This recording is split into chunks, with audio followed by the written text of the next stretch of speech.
Bienvenidos a Cruzando el Rubicón, donde analizamos la actualidad sin respeto a los dogmas de la corrección política. Hoy, la nueva estrategia de seguridad nacional de Trump. ¿Qué dice exactamente la administración Trump en su nueva estrategia? ¿Considera Trump que la Unión Europea es su enemigo? ¿Y qué es el corolario Trump a la doctrina Monroe? Todo eso lo analizamos en el episodio de hoy.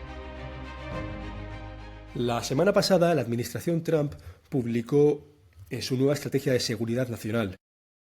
Esto en sí mismo no tiene nada de extraordinario, pues es algo que realizan todas las administraciones que llegan al poder en Estados Unidos. Lo hizo Trump en 2017 y lo hizo Biden en 2022. Y en estos documentos, la nueva administración indica cuál es su gran estrategia, es decir, cuál es su análisis de la situación geopolítica actual, cuáles considera que son los fines de política exterior que debe seguir la nueva administración y cuáles son los medios y tácticas que se van a seguir para alcanzar dichos objetivos y cómo se priorizan y concretan en las diversas regiones del mundo. Como digo, en sí mismo esto no tiene nada de extraordinario. Lo que sí es extraordinario son los dos cambios de política que contiene dicha nueva estrategia, que constituyen un giro muy significativo en la política exterior de Estados Unidos y que, a mi parecer, han pasado desapercibidas en la prensa europea. En cambio, ha causado bastante revuelo en lo que son los círculos de política exterior de Estados Unidos y de Europa. Por lo tanto, creo que es importante detenerse en estos dos cambios que han habido, que merecen ser analizados por la importancia que pueden tener en el medio y en el largo plazo.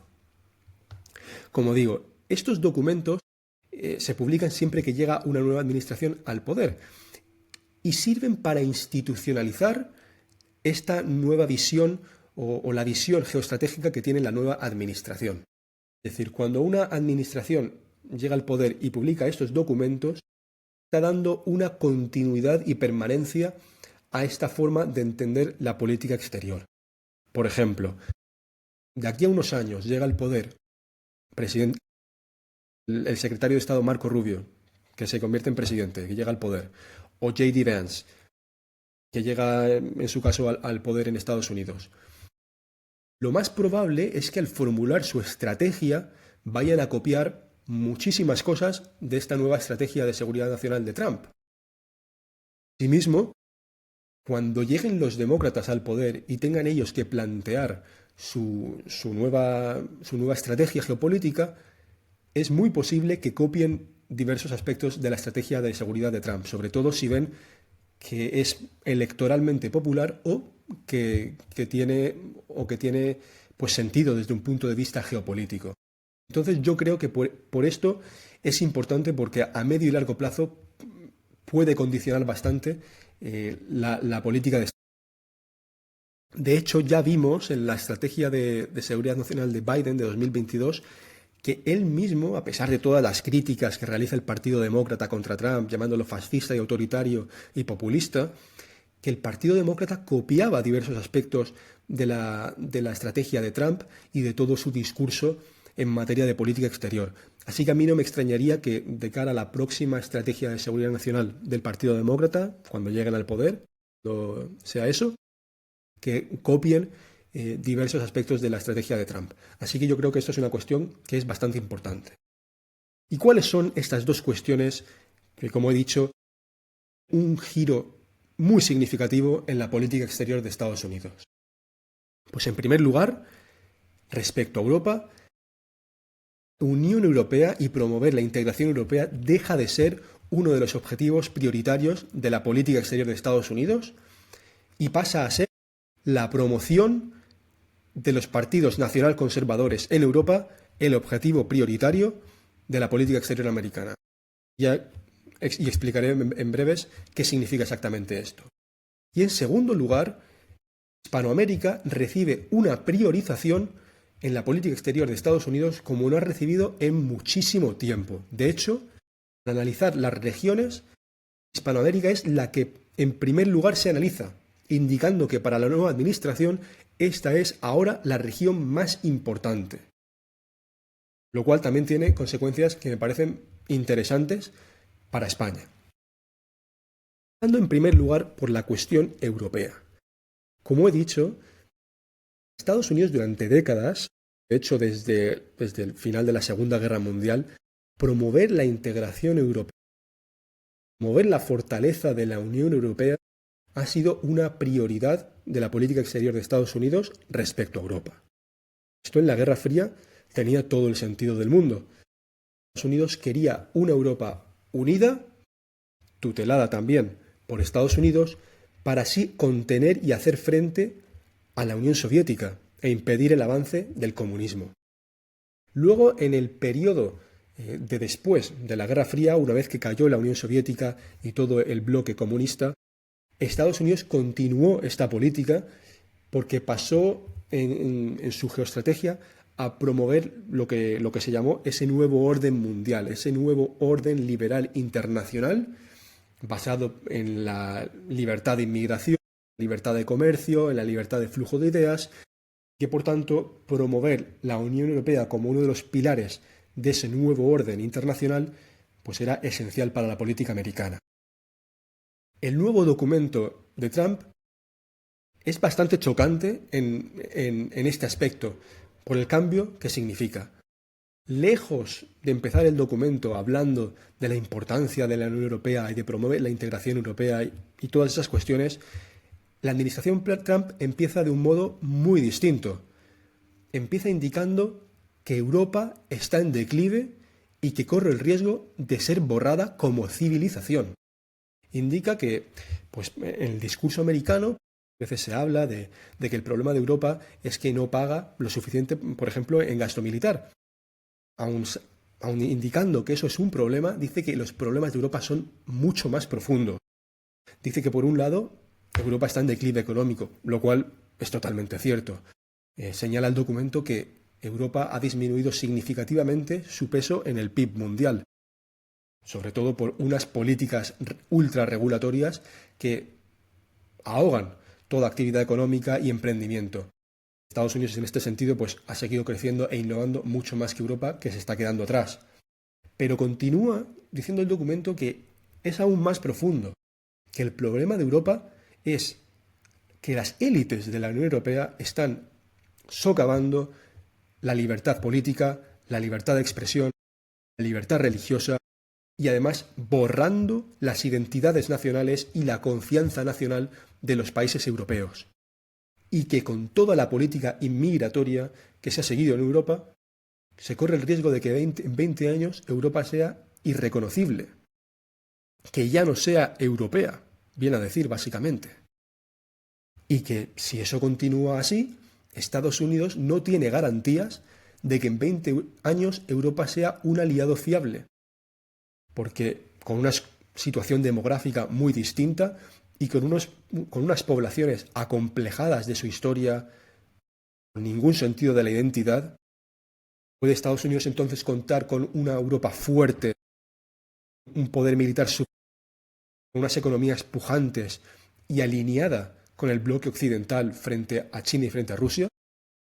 Lo que plantea la estrategia de seguridad nacional es que no, que si Europa continúa en esta línea, en la línea que han planteado las élites de la Unión Europea, dejará de ser Europa. Eso es lo que plantea el documento. Entonces, ¿cuál es la política americana? Pues la política es clara. Dicen que van a apoyar a todos aquellos movimientos que promuevan el resurgir de la confianza nacional europea, que se opongan a estas medidas que llevan a cabo las élites de la Unión Europea, que tengan una clara conciencia de su historia y de su patriotismo nacional, porque Estados Unidos considera que estos movimientos son aliados mucho más fiables. Viéndolo claro, Trump está diciendo que va a apoyar abiertamente a los partidos nacionalconservadores de Europa para que tomen el poder en la Unión Europea y sustituyan a sus élites. Se ha dicho, al analizar este documento, que esto constituye, básicamente Trump está diciendo que declarando la guerra a la Unión Europea como tal. En mi opinión, esto hay que matizarlo. No es que Trump le declare la guerra en sí a la Unión Europea, unidad comercial y políticamente parcial, pero política también, de los países de Europa. No, no es eso. Es una declaración de guerra a las élites que hasta ahora han tenido el poder en la Unión Europea. Esto es importante porque en el primer mandato de Trump vimos una actitud bastante más pragmática y transigente de Trump respecto a las élites de la Unión Europea. En esencia, lo que estábamos viendo es que si dichas élites colaboraban con Trump, se comprometían a pagar más en gasto militar y, pues bueno, pues tenían una actitud servil y complaciente hacia Trump, parecía que la administración Trump les toleraría. Y esto, sin duda, estaba condicionado por la presencia en la administración Trump, la primera administración Trump, de numerosas figuras y asesores que realmente eran más moderados de lo que era Trump. ¿Qué ha cambiado? Pues que en este segundo mandato Trump ha aprendido las lecciones de su primer mandato y se ha rodeado de un equipo muchísimo más conservador y nacionalista, mucho más en línea con las ideas de Trump, y estos sí que no tienen tapujos y estos no tienen ningún tipo de peros. Estos ya no están por la labor de transigir o de tolerar a las élites de la Unión Europea, sino lo que están diciendo es que buscan su sustitución. Buscan que los partidos nacionalconservadores tomen el poder. Por tanto, la estrategia que habían seguido hasta ahora los políticos de la Unión Europea de complacer a Trump y de esperar a que Trump pase y de sobrevivir básicamente a este fenómeno que es Trump, esa estrategia yo creo que no va a funcionar. Porque el objetivo ahora de Trump es su sustitución. Y como he dicho antes, en este tipo de documentos lo que se busca es institucionalizar la política de Estados Unidos. Aunque Trump se vaya, el próximo republicano que llegue al poder, sea Marco Rubio o J.D. Vance, va a seguir la misma política.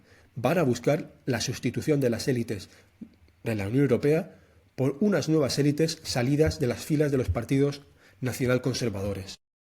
Entonces, no sé cómo reaccionará la Unión Europea a esto, pero desde luego, si yo estuviese en Bruselas, las alarmas para ver qué hacer exactamente.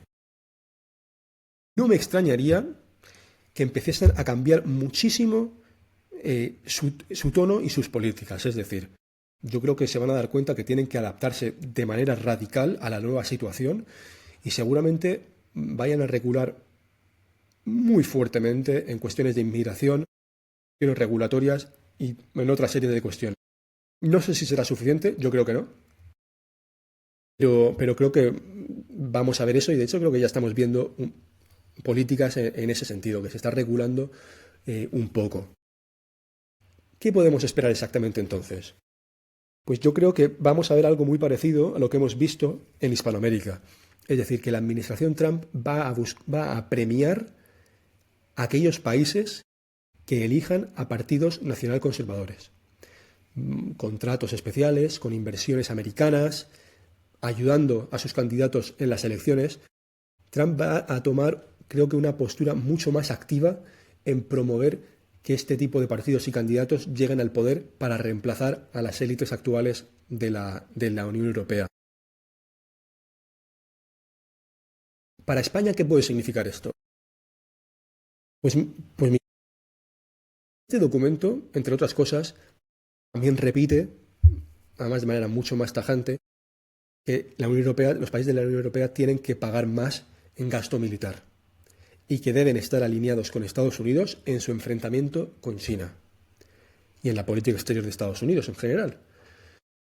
Pues en España lo que hemos visto es que Pedro Sánchez se niega a comprometerse a alcanzar ese 5% en gasto militar y lleva una política, por ejemplo, respecto a Gaza muy contraria a Estados Unidos y que además tiene una política de acercamiento a China. Pero no solo eso, sino que en los propios documentos y declaraciones del gobierno de España en materia de política exterior, da la sensación que toman partido por China en el actual enfrentamiento geopolítico. Pues yo creo que veremos acciones de Trump. Lo que pasa es que España no es un país prioritario para Estados Unidos actualmente, no es un país que pese tanto geopolíticamente, pero es posible que veamos acciones encaminadas a buscar cuando llegue su momento, la toma del poder pues, en España por Vox, en conjunción con el PP. Es posible que veamos cosas así. Además, de lo que pase, ganen los demócratas las próximas elecciones en Estados Unidos, yo creo que la política va a ser muy parecida. Los demócratas van a tener una actitud también algo menos hostil, pero también hostil hacia España por su acercamiento hacia China y por no contribuir lo suficiente en cuestiones militares. Yo creo que esto no tiene nada que ver con que Trump esté en el poder. Es decir, lleguen los demócratas al poder o en la próxima administración republicana, la actitud va a ser la misma. Y como España no cambie su política exterior, podemos ver acciones por parte de Estados Unidos que no sean nada amistosas. Yo creo que Trump intentará apoyar a Vox para que llegue al poder, pero si España no cambia, es posible que Estados Unidos favorezca a Marruecos en algunos de sus intereses estratégicos y que son contrarios a los de España, como pueden ser las cuestiones de Ceuta y Melilla o las cuestiones de las Canarias. Esto es especulativo, pero no sería de extrañar que ocurriesen cosas aquí, así de aquí a unos años si España no cambia su política exterior. Así que me parece una cosa bastante relevante. En mi opinión, a los partidos nacionalconservadores en Europa, desde luego esto constituye una gran oportunidad, pero van a tener que llevar mucho cuidado. No creo que una política exterior de seguidismo estricto respecto a la política americana tampoco sea la receta, la clave para que alcancen el poder. Tienen que tener la capacidad de alinearse lo suficiente con el bloque occidental y con Estados Unidos en su competencia con China y en todo lo que es el enfrentamiento con las instituciones del liberalismo internacional, pero una política de seguidismo estricto no va a funcionar. Yo creo que algo así sería muy, muy perjudicial a nivel electoral, sería impopular en las poblaciones europeas, que en gran medida pues, Trump les cae antipático. Así que lo más inteligente creo que sería algo como lo que está haciendo Meloni. En líneas generales, en su política exterior, está buscando el alineamiento con la política exterior de Estados Unidos, en Rusia y en el enfrentamiento con China y en el enfrentamiento con las instituciones globalistas, pero que también marca claramente una política de búsqueda de su interés nacional. Es decir, van a buscar su interés nacional y si eso puede llevar a algunas fricciones con Estados Unidos, bienvenido sea. Por ejemplo, Italia en cuestiones de política de Medio Oriente y en Norte de África está llevando una política que a mi parecer es independiente y buscando los intereses de Italia. Entonces yo creo que ahí está la clave. Alinearse lo suficiente con Estados Unidos en lo que es ser parte del bloque occidental, pero ser capaces además de buscar su propio interés nacional, dando cierto nivel de fricciones con Estados Unidos donde eso se produzca. En España, por ejemplo, pues yo creo que un gobierno, por ejemplo, que llega al poder, Vox, lo más inteligente sería ser capaz de utilizar el acercamiento que ha realizado Pedro Sánchez con China como instrumento en una negociación. Es decir, Estados Unidos quiere que nos alejemos de China para acercarnos más al bloque occidental. De acuerdo, pero entonces que la OTAN incluya bajo su protección a Ceuta y Melilla. Algo así. Yo creo que eso sería lo más inteligente que se podría realizar por parte de los partidos nacionalconservadores. Pasemos ahora al segundo punto donde se realiza un giro importante por parte de la política americana, que es Hispanoamérica. Como he dicho antes, es la primera región nombrada en la Estrategia de Seguridad Nacional, lo que parece indicar que ahora esta región del mundo es la más importante geopolíticamente para Estados Unidos, junto con el Indo-Pacífico, evidentemente. ¿Y por qué? Porque, como indica dicho documento, Estados Unidos entiende, la administración Trump concretamente, entiende que el mundo, la política exterior se debe regir por cuestiones de equilibrio de poder. Es decir, Estados Unidos debe evitar que haya una sola potencia que tenga un poder excesivo en el orden internacional, que en este caso es China, evidentemente. Y para lograr dicho objetivo, la administración Trump va a buscar garantizar su esfera de influencia en las Américas, es decir, protegerse en lo que es su propio vecindario para que nadie le pueda hacer cosquillas. Eso hace unos años no tenía mayor importancia, Hispanoamérica tenía un papel secundario en la política exterior americana, porque como no había ninguna otra gran potencia capaz de hacerle sombra y hacerle daño en su propio vecindario, ahora que sí existe, es decir, China y también Rusia hasta cierto punto, ahora es mucho más importante, se convierte en una cuestión de primer orden para Estados Unidos. Tiene que garantizar su seguridad en el hemisferio occidental para que Estados Unidos tenga esa independencia y seguridad geopolítica. Y concretamente anuncian lo que han llamado el corolario Trump a la doctrina Monroe. La doctrina Monroe es una política exterior americana respecto del hemisferio occidental en la que básicamente se dice que Estados Unidos no va a tolerar que ninguna potencia exterior tenga una presencia que pueda ser amenazante a Estados Unidos en lo que es el hemisferio occidental, en las Américas. Pues el corolario Trump a esta doctrina es que Estados Unidos no va a tolerar que ninguna gran potencia competidora tenga control sobre activos estratégicos en el hemisferio occidental, como pueden ser recursos naturales de gran valor, es crítico, puertos o a canales marítimos importantes, y que puedan tener la capacidad de desplegar activos militares en el hemisferio occidental. Por ejemplo, como hacía Rusia hace unos años, parte de su flota en Venezuela o en Nicaragua. Estados Unidos está diciendo que eso se ha acabado y que van a promover activamente socios en este hemisferio que sean colaboradores con Estados Unidos en materia de inmigración, narcotráfico y seguridad y geopolítica. Es lo que venía analizando en el episodio anterior, que Estados Unidos iba a por Maduro básicamente porque no lo consideraba como un socio fiable en ninguno de esos tres aspectos, y ahora simplemente en esta estrategia lo están diciendo: esto es lo que buscamos en nuestro hemisferio, y como Maduro no es un socio fiable en esos aspectos, van a buscar su caída. Y de hecho no me extrañaría que después de Venezuela, si se produce finalmente la caída de Maduro, lo que se produzca es un intento de Estados Unidos de acabar con el régimen comunista en Cuba. Yo creo que esa es la siguiente cuestión a la que estar atentos si finalmente logran la caída de Maduro en Venezuela.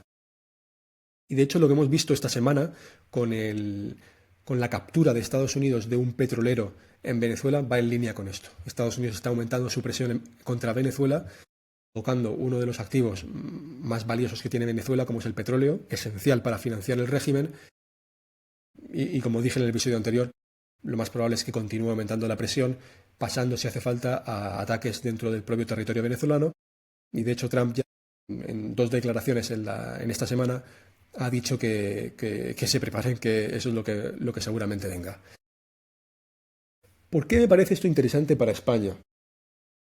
Yo creo que es interesante porque evidentemente España, por motivos históricos, culturales y actualmente también por numerosos lazos tanto de familia, de inmigración, de economía, de comercio, de inversión y de diplomacia, tiene unos lazos muy, muy intensos con Hispanoamérica.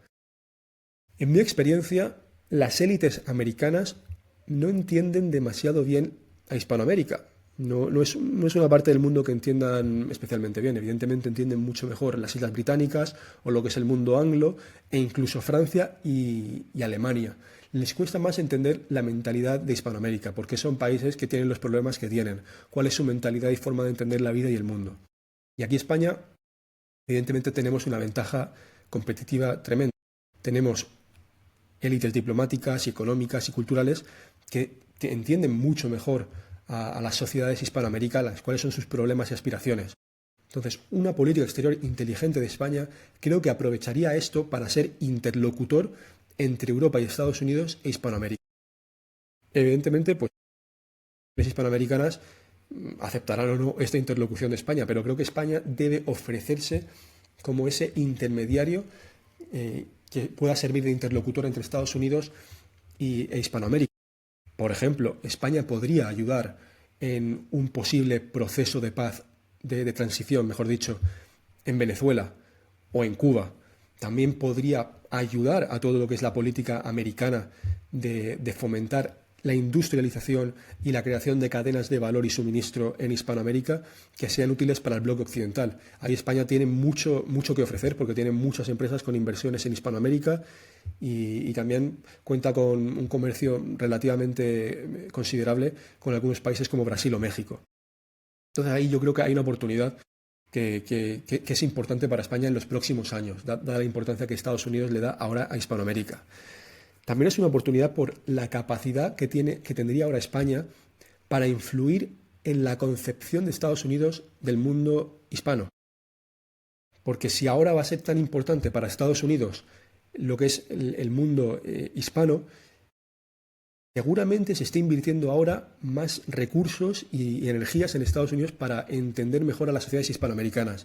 Y yo creo que esto es un momento buenísimo para que España pueda dar su propio relato sobre lo que es el mundo hispano, las sociedades hispanoamericanas y, por supuesto, de España, para que las élites americanas se desembaracen de prejuicios y leyendas negras que tienen sobre el mundo hispano y para dar una versión de este espacio cultural mucho más acorde con lo que nosotros creemos que es y en última instancia con lo que es la verdad. Desafortunadamente, el gobierno actual no va a hacer nada de eso, completamente en lo contrario, en fomentar discursos negrolegendarios, descolonizar los museos y este tipo de cosas. Así que de lo actual no podemos esperar nada, pero creo que para gobiernos posteriores que llegan al poder en España sí que es algo muy interesante y que puede ayudar a nuestro país a aumentar su soft power, como se dice actualmente, y incluso su influencia económica en el mundo. Entonces, esto es una cuestión sin duda que creo que merece ser resaltada. Quería terminar ahora con algunas conclusiones. Lo primero de todo es que diversos aspectos de esta estrategia de seguridad van a ser cambios permanentes en la política americana, al menos en los próximos 10, 20, 25 años. Como vimos en la anterior estrategia de Biden, los demócratas copiaron muchos aspectos de la estrategia de Trump y yo creo que va a ocurrir lo mismo ahora. No me extrañaría que la izquierda americana aumentase su severidad en su discurso contra la inmigración, porque ven que va a ser necesario para continuar ganando elecciones. Todo lo que es el discurso de Trump de que los países europeos tienen que aumentar su contribución en gasto militar, los demócratas no van a cambiar nada de eso. Trump no va a ser el único que le dé, digamos, que le reprocha a Pedro Sánchez y al gobierno de España no contribuir lo suficiente en gasto militar. Esto también va a ocurrir en los próximos gobiernos de Estados Unidos, sea quien gobierne, y si España en este sentido no es capaz de dar una respuesta que satisfaga a Estados Unidos, esto va a implicar que nuestro país va a perder influencia internacional. Y finalmente, quería hacer una observación. Yo creo que Estados Unidos sabe que para enfrentarse a China necesita un bloque occidental muy fuerte. Se ha publicado en los últimos días en la prensa americana que ha salido un informe del Pentágono en el que analizan qué ocurriría en caso de una guerra con China por Taiwán. Y lo que se ve en dichos análisis es que en todos los escenarios China derrota a Estados Unidos. China ahora mismo tiene la capacidad de derrotar a Estados Unidos en Taiwán y en esa zona del Pacífico, con lo que ello implica, que es que China tendría una enorme capacidad para controlar algunas de las rutas comerciales más importantes del mundo y con ello, para la década de 2030, darse como primera potencia mundial. Esto es algo que está calando en las élites americanas, son conscientes de que China les está pisando los talones y de que en el fondo no van a ser capaces de vencer a China solos. Estados Unidos, para vencer a China, necesita una Europa muy fuerte, una Europa con confianza en sí misma, una Europa económicamente pujante y una Europa alineada, ya no ideológicamente, sino civilizacionalmente en el enfrentamiento con China. Pero no solo eso, yo creo que también es Hispanoamérica. Estados Unidos y Europa juntas, es posible que no puedan con China. Necesita una Hispanoamérica mucho más pujante, funcional, con gobiernos estables, confianza en quienes son y alineada con el bloque occidental. Y yo creo que esto es una clave que los españoles debemos conocer y que los partidos españoles deben conocer, porque aquí España tiene mucho que aportar. España, si fuese capaz de crear un régimen político mucho más estable, una democracia de verdad y no una partidocracia, y si España fuese capaz de tener un relato nacional con confianza en sí misma, tendría mucho que aportar, en mi opinión, a la regeneración del mundo occidental y para inspirar cambios transformadores en Hispanoamérica, que la conviertan en un socio fiable de Europa y de Estados Unidos en ese enfrentamiento con China, que no es un enfrentamiento meramente ideológico, sino también civilizacional. Con esto termino el episodio de hoy. Muchas gracias por estar aquí y la semana que viene nos vemos de nuevo aquí, en Cruzando el Rubicón.